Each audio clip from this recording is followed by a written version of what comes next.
এটি তো আমার বাসার কুত্তাও খায় না। এই ছোট লোক ফকিনের বাসায় আমার দাঁত খাওয়া আসাটাই ভুল হয়েছে। কে বন্ধু, কি অবস্থা রে? কিরে মুন্না, আইসস ভালো হইছে? মেলা দিন ধরে মানুষের বাসায় দাওয়াত টাওয়াত খাই না, এই শুক্রবারে তোর বাসায় আমাকে সবার দাওয়াত। না মানে তাই বেটা মানে মানে করস কে? আমাকে ফ্যামিলি প্রোগ্রাম তোরে নেই না, তোরে ডেকে ডেকে দাওয়াত খাওয়াই না, তা তোর বাসায় একদিন খাওয়াইলে কি হইব? হ্যাঁ আচ্ছা ঠিক আছে বন্ধু, তাইলে শুক্রবার দিন সবাই নিয়ে চলে আইস, আমি গেলাম। আচ্ছা ঠিক আছে, জামুনি যা। তাই দাওয়াতটা নিয়ে ভালোই করছেন। এই বেটা, এই তোমার স্ট্যাটাস সম্পর্কে জানোস না? আমি কি সব জায়গায় যাই? তুই যে ওই বাসায় দাওয়াত নিলি, এই বেটা ওই বাসায় ঢুকতে গেলেই গোবরের গন্ধ। টিন শেড বাসা, ঘরের মধ্যে একটা 10 বছর আমলের একটা পুরাতন সোফা, আশেপাশের পরিবেশ নোংরা। ওই বাসায় যদি খাবার খাই বেটা, ওই খাবার কি গলাতে নামবো? শোন, আমি মামা যাবো না, তোরা যা। বন্ধু বান্ধবের সাথে চলতে গেলে একটু ম্যানেজ করে চলতে হয়। দেখোস না তোরে 2 বার করে কয়ে গেল, চলে আসিস। আচ্ছা ঠিক আছে, যাবো না। আচ্ছা যাই ভাই আমরাও যাই। চল। আব্বা তুমি এনে কি বাদান? একটা তো ঝামেলা হয়ে গেছে আব্বা। কি ঝামেলা বাবা? আব্বা আমি তো কয়টা মাস ধরে বেকার, বন্ধু বান্ধব জিদ ধরছে আমগো বাসায় দাওয়াত খাবো, আমিও হক হয়ে দিছি।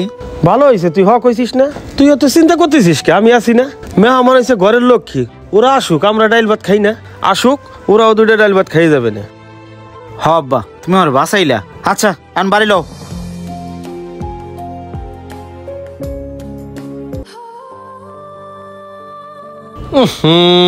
গোবরের গন্ধ। আরে চল তো, আরে বেটা চল।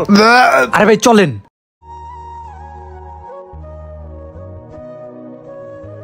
বন্ধু তোরা আইসিস ভালোই হয়েছে, তোরা খা, আমি আইতেছি। হ্যাঁ দেখছস ফৈনি ধরে ফৈনি দুপুরে দুপুরে বাড়ি খাবার দিছে, 4 বিস্কুট খা। দাঁত খাইতে আসিস না, খা 4 বিস্কুট। আরে দোস্ত চিল্লাইস না, আশেপাশে লোকজন আছে, শুনলে কষ্ট পাইবো। যা দিছে খাই নে, পরে বাড়ি খাবার দিব না। এই তোরা শুরু কর। রাব্বি নে। নে বন্ধু খা।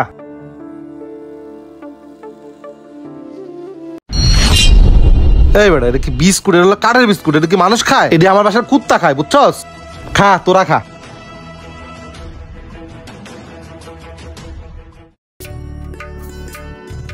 বন্ধু তোর পছন্দের তৈরি নে। এই ছোট ভাই নাও। বাবু আমি জানি তুমি তিহারি খাও না, এই জন্য তোমার জন্য খিচুড়ি রাঁধছি, খাও বাবা, পেট ভরে খাও। ঠিক আছে কাকা। বাবা স্বামী খাও বাবা। ঠিক আছে। আর কিছু লাগলি বইলো। আচ্ছা কমনে বন্ধু খা তাইলে। হ্যাঁ কিরে তুই খাস না কে? কি খাবো বেটা? দুপুর বেলা দিছে বেটা তেহেরি, যেটা আমার 2 চোখের বিষ। আরে দেখ ওটা রাইস দিছে, খালি রাইস। মাংস আছে, খুঁজে একটা মাংসও পাওয়া যাবে না। এটি তো আমার বাসার কুত্তাও খায় না। এই ছোট লোক ফকিনের বাসায় আমার দাঁত খাওয়া আসাটাই ভুল হয়েছে। হবে আপনি ঠিকই কইছেন, আমরা তো আর গরিব ভাবতাম না, আস্তে একটা ছোট লোক তবে আমরা জায়গা। আচ্ছা বয় খা। শোন শামিম, সবাইরে ক্রিটিসাইজ করা ঠিক না। ওনার সামর্থ্যে যা কুলাইছে তাই দিছে, তুই খাইলে খা, না খাইলে আমরা খাই। নেও বাবা খিচুড়ি আলো লাগে নেও। কি বাবা স্বামী তুমি তো কিছুই খাও নাই? না আমার পেটের সমস্যা, তো আমি খাবো না। ও তাহলে কটা খিচুড়ি দেই বাবা। আরে রাহান তো। ও বাবা তোমাকে যদি কিছু লাগে আমারে বইলো। হ্যাঁ আচ্ছা কাকা।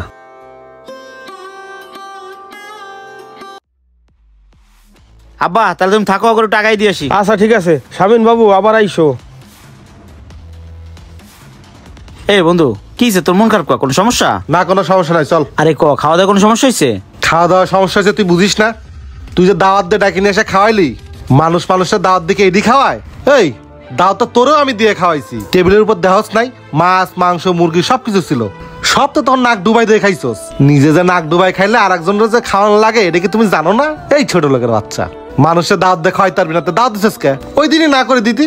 বন্ধু সামান্য খাওয়ার জন্য তুই আমার এতগুলো খোটা দিলি, তাও আবার পোলাবানের সামনে। এ দুনিয়াতে খাওয়াটা কি সব? আসলে কি জানোস বন্ধু, গরিবের বন্ধু থাকতে নেই, তোর মতো বড় লোকের বন্ধুত্ব করাটাই আমার ভুল হয়েছে। আমাদের সামর্থ্য নাই বন্ধু, তাও তোরে আমরা দাওয়াত দিছি। তোরা সবাই ভালো করে জানি যে আমি বেকার, আমার বাবা কতদিন ধরে অসুস্থ, আমাদের ঘরে রান্না করার মতো কোনো চাল ছিল না, তাও আব্বা ধার করে বাজার করছে, বাবুর জন্য খিচুড়ি রান্না করছে, তোর জন্য তেহারি রান্না করছে বন্ধু, শুধুমাত্র তোদের খাওয়াবে এই জন্য।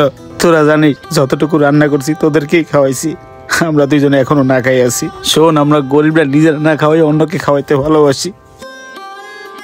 ঠিক আছে বন্ধু, ভবিষ্যতে কোথাও খাইতে গেলে অন্যের কথা চিন্তা করবো। থাক বন্ধু। আচ্ছা থাক, চল। খাওয়াই তারা না, আর ইমোশনাল দেখায়। হ্যালো বন্ধুরা, এই ভিডিওটি বানানোর একটি উদ্দেশ্য, আমাদের মধ্যে এমন অনেকেই আছে যারা দাওয়াত খেতে গিয়ে পরে সমালোচনা করে। তাদের বোঝা উচিত যে সবার সামর্থ্যে সবকিছু থাকে না, তাই সুনাম না করতে পারেন, কখনো বদনাম করবেন না। ভিডিওটি ভালো লাগে লাইক কমেন্ট শেয়ার দিয়ে পাশে থাকবেন। ধন্যবাদ।